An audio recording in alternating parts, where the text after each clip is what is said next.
দুইটি সময় ঘুমালে আপনি ফকির হয়ে যাবেন। পৃথিবীর সবাই কিন্তু ধনী হতে চায়, কিন্তু দুইটি সময় যদি আপনি ঘুমান তাহলে আপনি ফকির হয়ে যাবেন।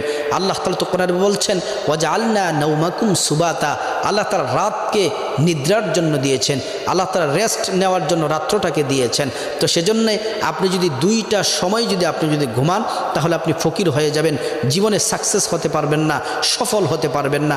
এক নাম্বার হচ্ছে আপনি যদি মাগরিবের পর থেকে এশার আগ পর্যন্ত এই সময়টা যদি ঘুমান তাহলে আপনি কখনোই সফল হতে পারবেন না।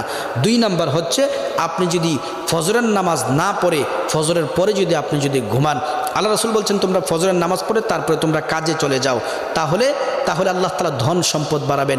এই দুইটি সময় আপনি ঘুমাবেন না তাহলে ফকির হয়ে যাবেন, দরিদ্র আপনাকে গ্রাস করবে। এক হচ্ছে ফজরের নামাজের পরের সময়টা, ফজরের নামাজ না পড়ে ফজরের নামাজের পরের সময়টা। দ্বিতীয় নাম্বার হচ্ছে মাগরিব থেকে এশা পর্যন্ত।